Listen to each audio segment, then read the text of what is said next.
Darling. Everything is about to fall apart. And the worst part is they don't even see it coming. Episode 9. Pharos. Feels like the calm before a storm that could destroy every bond we thought was finally healing. Because just when forgiveness begins, fate steps in with something far more dangerous. Episode 9 of Outlander Season 8 opens with a heavy sense of tension that never really leaves. The emotional reunion between William and Jamie from the previous episode hasn't had time to settle, and already cracks are starting to show again. But this time, the threat isn't coming from within, it's coming from the outside. William is no longer the same person we saw earlier in the season. There's a quiet shift in him now. He's thinking more, reacting less, and for the first time he's carrying the weight of truth instead of running from it. But that doesn't mean he's at peace. In fact, it feels like he's standing on the edge of something he doesn't fully understand yet. His connection with Jamie is fragile, strong enough to exist, but still too new to survive pressure. And pressure is exactly what arrives. The news about Lord John doesn't come gently. It hits like a shockwave. There's no time to process, no time to question. Just a single realization: he's in danger, and every second matters. The moment this truth lands, everything changes. Whatever distance existed between William and Jamie suddenly feels meaningless. Because when someone's life is on the line, pride doesn't matter anymore. But here's where the episode becomes truly powerful. Neither of them says what they're really feeling. Instead of emotional conversations, we get silence. Looks. Tension. The kind of unspoken understanding that feels heavier than words. William wants to act, but he doesn't know how far he can trust Jamie yet. Jamie, on the other hand, doesn't hesitate, but you can feel that this isn't just about saving Lord John. It's about proving something, maybe to William, maybe to himself. And then there's Percy.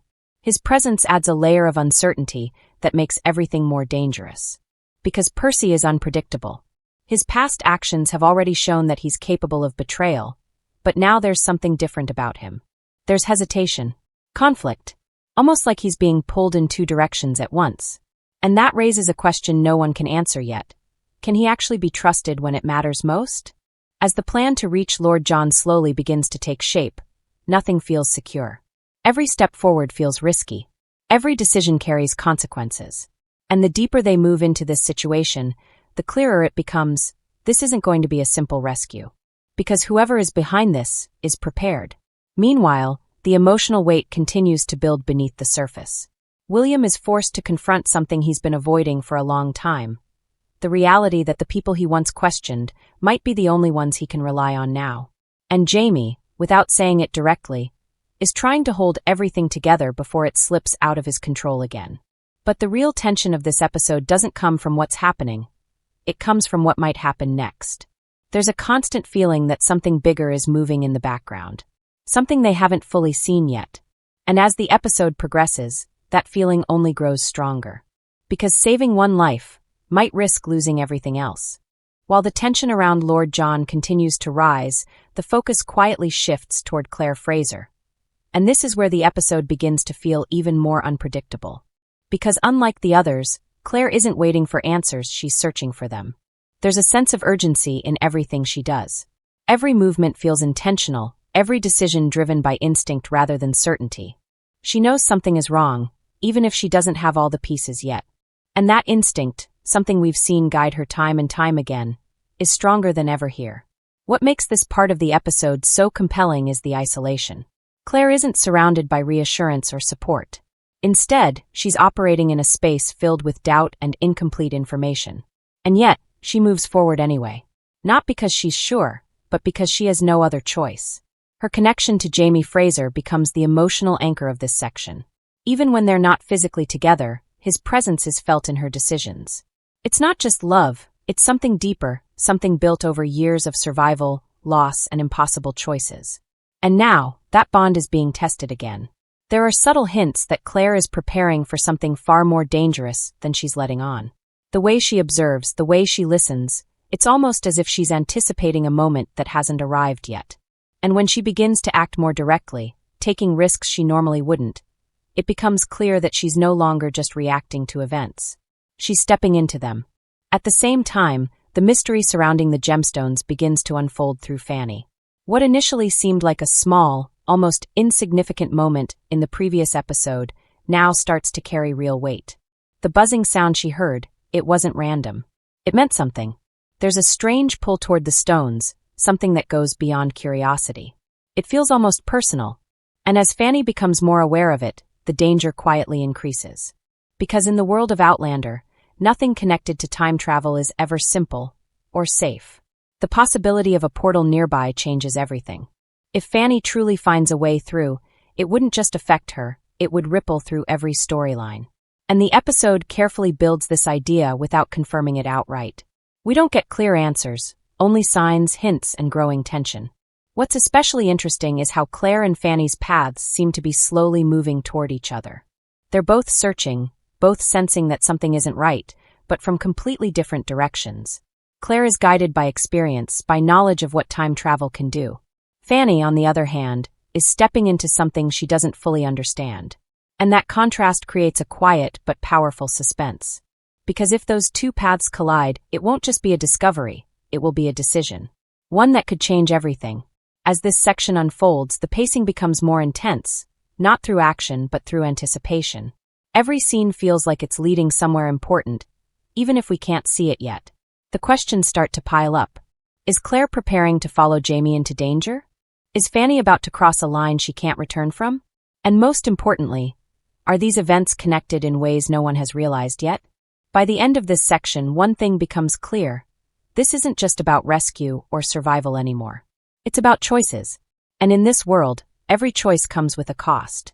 As episode 9, Pharos, moves toward its final stretch, everything begins to tighten at once. The emotional tension, the unanswered questions, the quiet fears, they all start turning into something real. And this is where Outlander does what it does best. It brings every storyline to the edge at the same time. The situation surrounding Lord John Grey becomes far more serious than anyone expected. What once felt like a rescue mission now starts to feel like a race against something much darker. There are signs, small but impossible to ignore, that he's not just being held, he's being used. And that changes everything. Because if Lord John is part of a larger plan, then saving him won't be enough. When William Ransom and Jamie Fraser finally move into action, the tension between them doesn't disappear. It transforms. There's still distance, still things left unsaid, but now it's mixed with urgency. They don't have the luxury of working through their emotions anymore. They have to trust each other, even if that trust isn't fully built yet. And that creates a powerful dynamic. Every move they make feels sharp, calculated, and slightly uncertain. Not because they lack skill, but because they're still learning how to stand on the same side. There are moments where it almost falls apart, where hesitation creeps in, where past wounds threaten to resurface. But each time, something pulls them back. Not forgiveness, not yet, but necessity. Meanwhile, Percy's role becomes even more complicated. There's a turning point where his intentions can no longer stay hidden behind half-truths. He's forced into a position where he has to choose. And for the first time, it genuinely feels like he might choose differently. Not out of loyalty, but out of something more human, guilt, perhaps, or even care. But the episode doesn't make it easy to believe him. Every action he takes raises as many questions as it answers. And just when it feels like he might help, there's always that lingering doubt. Is this redemption, or another layer of deception? At the same time, Claire's storyline begins to move faster. The sense that she's getting closer to something important becomes undeniable. There's a moment, quiet but powerful, where it feels like everything clicks into place for her. Not fully, not clearly, but enough to push her forward without hesitation. And that's when the danger truly begins. Because Claire doesn't wait for confirmation. She acts on instinct. And in doing so, she steps directly into the unknown. Whether it's connected to Jamie, the gemstones, or something even bigger, the episode leaves that question hanging in a way that feels intentional. Then comes Fanny. Her storyline reaches a critical point, one that feels small on the surface but carries massive consequences. The pull of the gemstone is stronger now. It's no longer just a strange sensation, it's a choice waiting to be made. Step forward or walk away. And the way the episode builds this moment is subtle but intense. There's no rush, no forced drama. Just a quiet realization that whatever happens next can't be undone. As all these threads begin to overlap, the meaning of Pharos starts to take shape. A signal. A warning. A light in the distance that guides, but doesn't guarantee safety. Every character is moving toward something they believe will lead them forward. But not all paths lead where they expect. By the end of the episode, nothing is fully resolved, but everything is set in motion. The rescue is no longer simple. The war is no longer distant. And the emotional bonds that once felt stable are now being tested under pressure. There's a lingering feeling that the next step won't just change the story. It will redefine it. Because in this world, survival isn't just about staying alive. It's about what you're willing to risk, to save the people you can't lose. And just when it feels like the episode has given us enough tension, it leaves us with something even more dangerous: uncertainty. Because Pharos doesn't end with answers.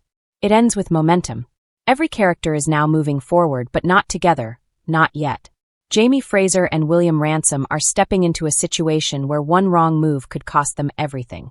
Their fragile understanding is about to be tested in ways neither of them is ready for. And if they fail, not just as fighters but as father and son, then saving Lord John Grey might not even be possible. At the same time, Claire Fraser is moving closer to a truth that feels bigger than just one mission. There's a growing sense that whatever she's about to discover won't just affect Jamie. It could change the direction of everything. And knowing Claire, once she sees that path clearly, there's no turning back. Then there's Fanny, standing at the edge of something unknown.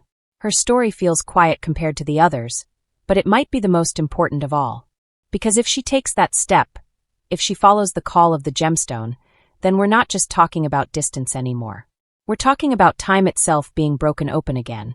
And if that happens, the consequences won't be small. They'll echo across every storyline. That's what makes this episode so powerful.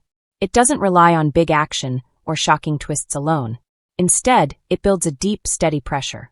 The kind that makes you feel like something is coming, even if you can't see it yet. And when everything finally collides, it won't feel sudden. It will feel inevitable.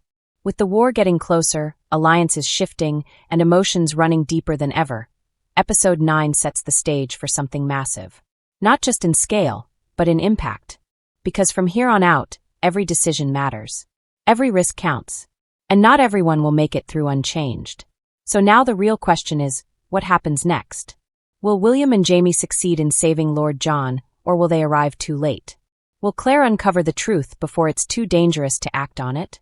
And most importantly, will Fanny actually step through that door and change everything forever? The story is no longer building.